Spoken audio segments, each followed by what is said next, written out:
ಈ ವರ್ಷ ನಾವು ಕೈಗೊಂಡಿಲ್ಲ.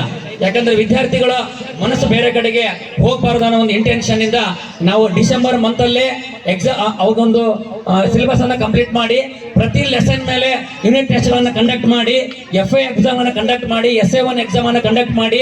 ಇವನ್ ನೋಡ್ರಿ ಇವಾಗ ಹೇಗಿದೆ ಅಂದ್ರೆ ನಮ್ಮ ಶಾಲೆಯಲ್ಲಿ ಎಕ್ಸಾಮ್ ಬರಿತಾ ಇರೋದನ್ನ BO ಸಾಹೇಬರು ತಮ್ಮ ಕಚೇರಿಯಲ್ಲಿ ಕೂತ್ ನೋಡಬಹುದು. ಆ ರೀತಿಯಂತ ಒಂದು ವ್ಯವಸ್ಥೆ ಆಗಿದೆ. ಸೊ ಹಾಗಾಗಿ ಎಲ್ಲ ವಿದ್ಯಾರ್ಥಿಗಳು ನಾಟ್ ಓನ್ಲಿ 10th, ಇವಾಗಿರೋ 9th ಕೂಡ ಅಲರ್ಟ್ ಆಗಿರ್ಬೇಕು. ಯಾಕಂದ್ರೆ ಈಗ ನೀವು ಬರೆದ್ರೆ ಮಾತ್ರ ಪಾಸ್, ಬರೆದಿಲ್ಲ ಅಂದ್ರೆ ಫೇಲ್ ಆಗಲ್ಲ. ಫೇಲ್ ಆಗೋದು ಮಾತ್ರ ಪಕ್ಕ. ಸೊ ಹಾಗಾಗಿ ಹೆಡ್ ಮಾಸ್ಟರ್ ಕೈಗೂ ಏನಿಲ್ಲ, BO ಸಾಹೇಬ್ರ ಕೈಗೂ ಏನಿಲ್ಲ, ಯಾರ ಕೈಗೂ ಏನಿಲ್ಲ, ನೀನು ಬರೆದ್ರೆ ಉತ್ತರ. ಯಾಕಂದ್ರೆ ಎಲ್ಲ ನಿಮ್ದು ನಾವು ನೋಡೋದಲ್ಲ, ಇನ್ನೊಂದು ಕ್ಯಾಮ್ರಾ ಎಂಬ ಕಣ್ಣು ನಿಮ್ಮನ್ನು ನೋಡ್ತಾ ಇರ್ತದೆ. ಹಾಗಾಗಿ ಅಲ್ಲಿ ಸೂಪರ್ವೈಸರ್ ಆಗಿ ಬಂದಿರತಕ್ಕಂಥವ್ರು ಕೂಡ ಯಾರು ಒಂದು ಅಕ್ಷರ ಹೇಳ್ಕೊಡಲ್ಲ. ಮೊದ್ಲಿಗೆ ಒಂದು 15 ಮಾರ್ಕ್ಸ್ 20 ಮಾರ್ಕ್ಸ್ ಏನೋ ಹೇಳ್ಕೊಡ್ತಿದ್ದ ಹುಡುಗರು ಅಂತಿದ್ರು. ಆದ್ರೆ ಇವಾಗ ಚಾನ್ಸೇ ಇಲ್ಲ.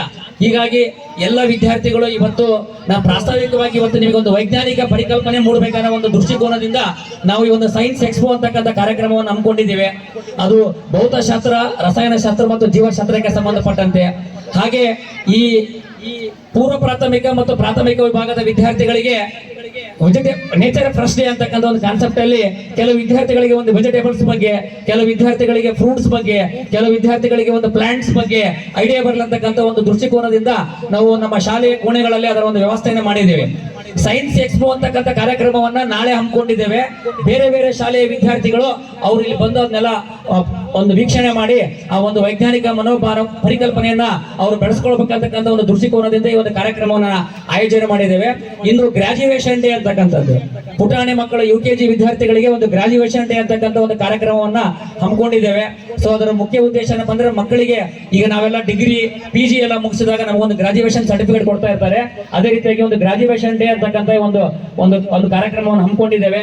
ಅದಕ್ಕೆ ಸಂಬಂಧಪಟ್ಟಿರ್ತಕ್ಕಂಥ ಒಂದು ಫೋಟೋ ಗ್ಯಾಲರಿ ಮಾಡಿದ್ದೇವೆ. ಅಲ್ಲಿ ಒಂದು ಪೇರೆಂಟ್ಸ್ ಗ್ಯಾಲರಿ ಫೋಟೋ ಗ್ಯಾಲರಿ ಮಾಡಿದ್ದೇವೆ. ಹಾಗೆ ಒಂದು ನೇಚರ್ ಫಸ್ಟ್ ಡೇ ಅಂತಕ್ಕಂಥ ಒಂದು ಫೋಟೋ ಗ್ಯಾಲರಿಯನ್ನು ನಾವು ಪಾಲಕರಿಗೆ ವ್ಯವಸ್ಥೆ ಮಾಡಿದ್ದೇವೆ.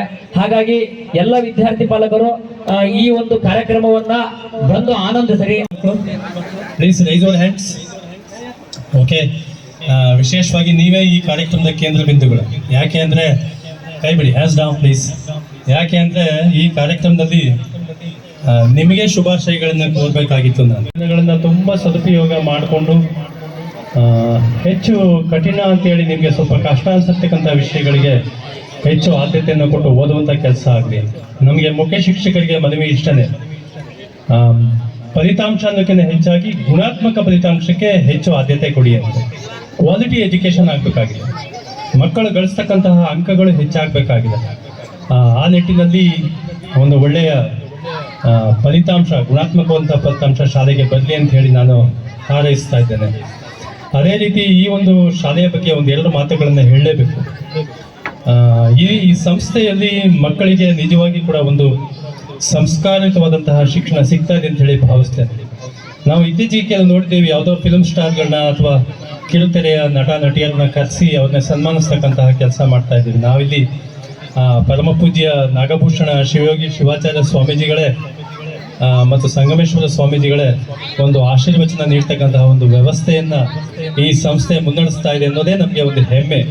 ಇನ್ನೂ ಕೂಡ ನಮ್ಮ ಹಿಂದೂ ಸನಾತನವಾದಂತಹ ಸಂಸ್ಕೃತಿ ಶಾಲೆಗಳಲ್ಲಿ ಜೀವಂತವಾಗಿ ಇದೆ ಅನ್ನೋದಕ್ಕೆ ಈ ಶಾಲೆಯೇ ಒಂದು ಉತ್ತಮ ಉದಾಹರಣೆ ಅಂತ ಹೇಳಿ ಭಾವಿಸ್ತಾ, ನಮ್ಮ ಒಂದು ಬ್ಯುಸಿ ಶೆಡ್ಯೂಲ್ನಲ್ಲಿ ಈ ಒಂದು ಕಾರ್ಯಕ್ರಮವನ್ನು ಉದ್ಘಾಟಿಸಿ, ವಿಶೇಷವಾಗಿ ಪರಮ ಪೂಜ್ಯರ ಜೊತೆಯಲ್ಲಿಯೇ ಕಾರ್ಯಕ್ರಮ ಉದ್ಘಾಟನೆ ಮಾಡಿದ್ದು ನನ್ನ ಪೂರ್ವಜನ್ಮದ ಸೌಭಾಗ್ಯ, ನಮ್ಮ ತಂದೆ ತಾಯಿಗಳ ಪುಣ್ಯ ಅಂತ ಹೇಳಿ ಭಾವಿಸ್ತಾ, ಏನು ವಿಶೇಷವಾದ ಪ್ರೀತಿ ವಿಶ್ವಾಸದಿಂದ ನಾನು ಸಹಿತ ಬೆಂಗಳೂರಿಗೆ ಇದ್ರೂ ಸಹಿತ ಇವತ್ತು ಬರಬೇಕಾದಂಥ ಒಂದು ಅನಿವಾರ್ಯತೆ ಅವರ ಪ್ರೀತಿಯೇ ಕಾರಣ ಅನ್ನುವಂಥ ಮಾತನ್ನು ಈ ಸಂದರ್ಭದಲ್ಲಿ ಹೇಳಲಿಕ್ಕೆ ಬಯಸ್ತಾ ಇದ್ದೇನೆ.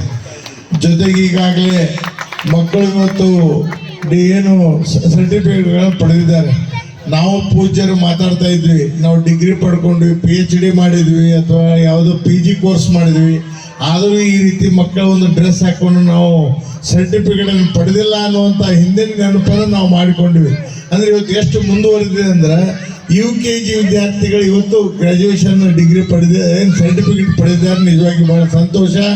ಇವತ್ತು ವಿಶೇಷವಾಗಿ ಹೇಳೋದಾದರೆ ಸೈನ್ಸ್ ಎಕ್ಸ್ಪೋ ಮತ್ತು ನೇಚರ್ ಫೆಸ್ಟ್ ಡೇ ಈಗಾಗಲೇ ಮಾತನಾಡಿದಾಗೆ ನಮ್ಮ ಪವನ್ ಅವರು ಹೇಳಿದಾಗೆ ಇವತ್ತು ಮಕ್ಕಳಲ್ಲಿ ಒಂದು ವೈಜ್ಞಾನಿಕವಾಗಿ ನಾವು ಮನೋಭಾವನೆಯನ್ನು ಬೆಳೆಸ್ಕೊಳ್ಳುವಂಥದ್ದು, ಅದೇ ರೀತಿ ಏನು ವಿಶೇಷವಾಗಿ ನೇಚರ್ ಫ್ರೆಂಡ್ಸ್ ಡೇ ಇದು ಒಂದು ಎಲ್ಲರಿಗೂ ಸಹಿತ ಬಹಳ ಮುಖ್ಯ ಅನ್ನುವಂಥ ಮಾತನ್ನು ಸಹಿತ ಈ ಸಂದರ್ಭದಲ್ಲಿ ನಾನು ಹೇಳಲಿಕ್ಕೆ ಬಯಸ್ತಾ ಇದ್ದೇನೆ. ಜೊತೆಗೆ ನನಗೊಂದು ವಿಶೇಷ ಅಂದರೆ ವಿಶೇಷ ಉಪನ್ಯಾಸಕರಂತ ಹಾಕಿದ್ದಾರೆ. ನಾನು ಸಾಹಿತ್ಯನೂ ಅಲ್ಲ, ಯಾವುದೇ ಕಾಲೇಜಿನ ಲೆಕ್ಚರರ್ನೂ ಅಲ್ಲ, ಆದರೂ ಸಹಿತ ಅನಿವಾರ್ಯತೆ ಒಂದು ಮಾತನಾಡಬೇಕಾಗಿರೋದ್ರಿಂದ ವಿಶೇಷವಾಗಿ ನಮ್ಮ ರಾಘವೇಂದ್ರ ಪಬ್ಲಿಕ್ ಶಾಲೆ ಒಂದು ಒಳ್ಳೆಯ ಕೆಲಸವನ್ನು ಮಾಡ್ತಾ ಇದ್ದಾರೆ. ಜೊತೆಗೆ ಮಕ್ಕಳಲ್ಲಿ ಒಂದು ವಿಜ್ಞಾನವನ್ನು ಶಿಕ್ಷಣವನ್ನು ಕೊಡುವಂಥ ಪವಿತ್ರ ಕಾರ್ಯವನ್ನು ಮಾಡೋದ್ರ ಜೊತೆಗೆ ನಾನು ಎಲ್ಲ ಪೋಷಕ ಬಂಧುಗಳಲ್ಲಿ ಒಂದು ಮಾತನ್ನು ಹೇಳಿದ್ರೆ, ಮೊದಲು ಕಷ್ಟ ಸುಖ ಇರುವುದು ಸಹಜ, ಶ್ರೀಮಂತಿಗೆ ಬಡತನ ಸಹಜ. ಮೊದಲು ಮಕ್ಕಳನ್ನು ಶಾಲೆ ಕಳಿಸುವಂಥ ವ್ಯವಸ್ಥೆಯನ್ನು ಪೋಷಕರು ಮಾಡಬೇಕು ಅನ್ನುವಂಥ ಮಾತನ್ನು ಮುಖ್ಯವಾಗಿ ಎಲ್ಲ ಪೋಷಕರಲ್ಲಿ ನಾನು ಹೇಳಲಿಕ್ಕೆ ಬಯಸ್ತಾ ಇದ್ದೇನೆ. ಯಾಕಂದರೆ ಪದೇ ಪದೇ ಹೇಳೋದಂದ್ರೆ ಒಂದು ಕನಿಷ್ಠ ಒಂದು ಮನೆಯಲ್ಲಿ ಒಂದು ಡಿಗ್ರಿ ಪಡೆದಂಥ ಮಗು ಇರಬೇಕು, ಅಂದಾಗ ಮಾತ್ರ ಆ ಸಮಾಜ ವಿಶೇಷವಾಗಿ ಆ ಒಂದು ಏನು ಕುಟುಂಬ ಸುಧಾರಣೆ ಆಗಲಿಕ್ಕೆ ಸಾಧ್ಯ ಆಗ್ತದೆ ಅನ್ನುವಂಥ ಮಾತನ್ನು ಸಹಿತ ಈ ಸಂದರ್ಭದಲ್ಲಿ ಹೇಳಲಿಕ್ಕೆ ಬೇಕಾಗ್ತದೆ. ಮತ್ತು ಅದರಲ್ಲಿ ಮಕ್ಕಳಿಗೂ ಸಹಿತ ವಿಶೇಷವಾಗಿ ಒಂದು ಮುಂದಿನ ದಿನಗಳಲ್ಲಿ ನೀವು SSLC ಮುಗಿಸಿದ ನಂತರ ಮುಂದಿನ ದಿನಗಳಲ್ಲಿ ಒಂದು ಗುರಿಯನ್ನು ಇಟ್ಕೊಂಡು ಆ ಗುರಿಯನ್ನು ಸಾಧಿಸುವುದಕ್ಕೆ ಬಗ್ಗೆ ಹೆಚ್ಚಿನ ಗಮನ ಕೊಡಬೇಕನ್ನುವಂಥ ಮಾತನ್ನು ಈ ಸಂದರ್ಭದಲ್ಲಿ ನಾನು ಹೇಳಲಿಕ್ಕೆ ಬಯಸ್ತಾ ಇದ್ದೀನಿ. ಆದ್ರೆ ಇವತ್ತಿನ ಮಕ್ಕಳು ಭಾಗ್ಯವಂತರಿದ್ದಾರೆ. ಈ ಒಂದು ಶಾಲೆ ನಡೆಸ್ತಕ್ಕಂಥ ನಮ್ಮ ಪವನ್ ಕುಮಾರ್ ಅವರು ಮತ್ತು ಅವರ ಸಂಗಡಿಗರು ಎಲ್ಲ ಮತ್ತು ಮುಖ್ಯ ಶಿಕ್ಷಕರು ಎಲ್ಲರೂ ಸೇರಿ ಮಕ್ಕಳನ್ನು ಉತ್ತಮ ರೀತಿಯಲ್ಲಿ ತರಬೇತಿ ಹೊಂದಿ ಉತ್ತಮ ಪ್ರಜೆಗಳಾಗುವಂಥ ಕಾರ್ಯಕ್ರಮವನ್ನು ಇವತ್ತು ನೀವು ಮಾಡುತ್ತಿರೋದು ಬಹಳ ಸಂತೋಷವಾಗಿದೆ. ಈ ದಿಶೆಯಲ್ಲಿ ನಿಮಗೆ ಇನ್ನೂ ಹೆಚ್ಚಿನ ಶಕ್ತಿ ಸಾಮರ್ಥ್ಯವನ್ನು ಸ್ವಾಮೀಜಿಯವರು ಗುರುನಾಥ ಎಲ್ಲರೂ ಕೊಳ್ಳಿ ಅಂತ ಹರಿಸಿ ಎರಡು ಮಾತುಗಳನ್ನು ಬೇಕು. ಸಂಸ್ಥೆಯಲ್ಲಿ ರಾಘವೇಂದ್ರ ಸ್ವಾಮಿಯವರ ಒಂದು ಆಶೀರ್ವಾದ ಇದ್ದಿದ್ದಕ್ಕಾಗಿಯೇ ಈ ಒಂದು ಸಂಸ್ಥೆ 13 ವರ್ಷಗಳನ್ನು ಪೂರೈಸಿಕೊಂಡು ಬಂದಿದೆ.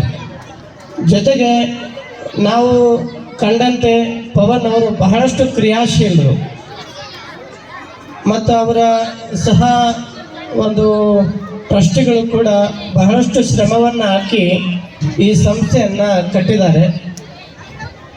ಈ ಸಂಸ್ಥೆ ನಡೆದು ಬಂದಿರತಕ್ಕಂಥ ದಾರಿಯನ್ನು ನಾವು ಒಮ್ಮೆ ತಿಳ್ಕೊಂಡಾಗ ನೋಡಿದಾಗ ಇದು ಈ ಸಂಸ್ಥೆ ನಡೆದು ಬಂದಿರತಕ್ಕಂಥ ಹಾದಿಯನ್ನು ಹೂವಿನ ಹಾಸಿಗೆ ಆಗಿರಲಿಲ್ಲ, ಬದಲಾಗಿ ಕಲ್ಲು ಮುಳ್ಳುಗಳನ್ನು ತಿಳಿದುಕೊಂಡು ಮೆಟ್ಟಿ ಈ ಒಂದು ಸಂಸ್ಥೆ ನಿಜಕ್ಕೂ ಕೂಡ ಒಳ್ಳೆಯ ಶ್ಲಾಘನೀಯವಾಗಿರ್ತಕ್ಕಂತಹ ಕಾರ್ಯವನ್ನು ಮಾಡ್ತಾ ಇದೆ.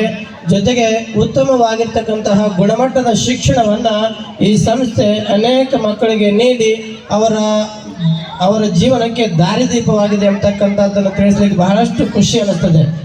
ಒಂದು ಕಡೆ ಸುಭಾಷಿತಕಾರರು ಹೇಳ್ತಾರೆ, ನ ಚೋರಹಾರ್ಯಂ ನ ಚ ರಾಜಹಾರ್ಯಂ ನ ಭಾತೃಭಾಜಂ ನ ಚ ಭಾರಕಾರಿ ವ್ಯಯೇ ಕೃತೆ ವರ್ಧತೆ ಏವ ನಿತ್ಯಂ ವಿದ್ಯಾಧನಂ ಸರ್ವಧನ ಪ್ರಧಾನಂ.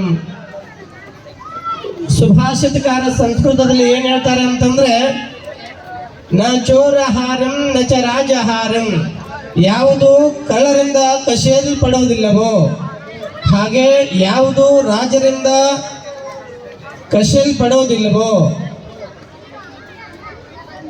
ಹಾಗೆ ಯಾವುದು ಅಣ್ಣ ತಮ್ಮಂದಿರಿಂದ ವಿಭಾಗಿಸಲ್ಪಡುವುದಿಲ್ಲವೋ ನಚ ಭಾರಕಾರಿ ಅಂತ ಕರೀತಾರೆ. ಮುಂದೆ ಅಂದ್ರೆ ನಾವು ವಜ್ರ ಆಭರಣಗಳನ್ನ ಅಥವಾ ದುಡ್ಡನ್ನ ನಮ್ಮ ಜೊತೆಗೆ ಇಟ್ಟುಕೊಂಡ್ರೆ ಭಾರ ಆಗ್ತದ. ಆದ್ರೆ ವಿದ್ಯೆ ಅಂತಕ್ಕಂಥ ಸಂಪತ್ತೇನದಲ್ಲ, ಅದು ನೀವೆಲ್ಲಾರು ಹೋಗ್ರಿ, ಎಷ್ಟು ದೂರ ಹೋಗ್ರಿ, ಭಾರನ ಆಗೋದಿಲ್ಲ. ವ್ಯಯೇ ಕೃತೆ ವರ್ಧತೆ ಏವ ನಿತ್ಯಂ ಅಂದ್ರ ಯಾವುದಾದ್ರೂ ಈ ಜಗತ್ತಿನಲ್ಲಿ ಇರ್ತಕ್ಕಂಥ ಸಂಪತ್ತನ್ನ ನಾವು ಬೆಳೆಸಿದಂತೆ ಏನಾಗ್ತದೆ ಅಂದ್ರೆ ಅದು ವ್ಯರ್ಥ ಆಗ್ತದೆ, ಕಡಿಮೆ ಹಾಕೊಂತ ಹೋಗ್ತದೆ.